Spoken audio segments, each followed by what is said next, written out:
My name is Jaktman. I'm the owner of Jaktman Gallery here in Canberra, and I think my journey and what I'm going to talk about is the complete opposite to Anne. So I'm going to talk through how I decided to start. This is an Indigenous art gallery. We work doing pop-up exhibitions and also online. So my slides should move automatically, but I started the gallery about 4 years ago. In 2013. So I work in the IT industry, and I've worked in the IT industry all my life. I've come to Australia and I really fell in love with Indigenous art, and I collected a lot of Indigenous art. I studied Indigenous art, and I saw a real gap in the market, especially in Canberra. And at the same time, I saw that the retail industry as well as the art industry was being very much disrupted.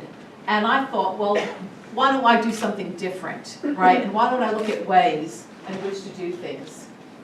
So I did start here with Lighthouse, and I did actually have a business plan. But opposite to Anne, I had no experience in retail. I had no experience in art or working in the art sector.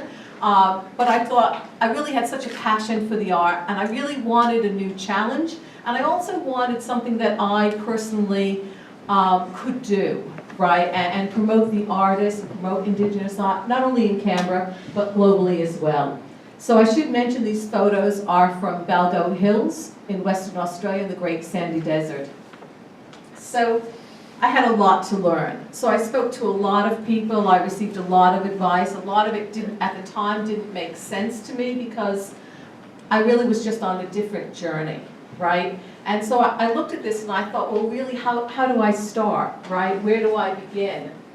And it was really interesting because how I started was I went out to Alice Springs, I went to an Indigenous art conference, I met a lot of the art center directors, and I thought about what art I liked, where there were problems I saw as from myself as a collector, and what I wanted to get when I went to a gallery to purchase art, or I purchased art online.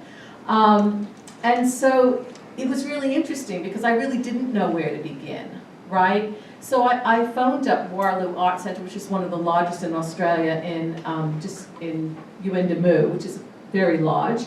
And I rang up Cecilia and I told her my story, right? And I said, look, I have this passion for Indigenous art. I see there's a gap in Canberra, but I have no experience. You know, will you help me, or can we work together? And her response, I'll never forget, was, why not? Let's just have a go and let's have fun. And I thought, that's just a great response. You know, we're just on this journey together. And that's really where it began for me, was really just talking to other galleries, similar to what Anne mentioned, but just working with art centers, working with artists, and just doing stuff. Right? So I like the concept of a pop-up exhibition. I wanted to do things differently. So I do about 4 pop-up exhibitions a year, and they've evolved. I work for about, or represent about 6 art centers now, and actually what I found was that in fact now I have that art centers contact me and want me to represent them in Canberra. I have quite a number of international collectors. A lot of my art goes overseas to the US and Sweden. In fact, a majority of my art goes overseas. So it's just been a lot of fun. But as I progressed, I've done just different things. I recently had an exhibition with a mortgage broking company and worked with Hartley Life Care Charity, and that was just a huge event. I'm now working with the National Museum and doing an exhibition with 7 Sisters. Right? So just very different things. And I just enjoy the journey. And for me, it was just about meeting people and learning and making a lot of mistakes along the way and just finding what was right for me, what was right for the art centers in terms of, you know, ethics and in terms of really representing them. And I think what the art centers really appreciate is that with the closure of so many art galleries, and in particular Indigenous art galleries, there isn't really a mechanism for them to really be promoted as they had been in the past. So a lot of what I do is really promoting these artists and the quality of their work, and getting that message out there. And almost selling the paintings are almost secondary. I mean, sometimes I feel so passionate about the art, you know. I think, are you worthy enough to buy it from me? You know, just love it so much. But anyway, it's been a great journey, and I've had a lot of fun. So thank you very much.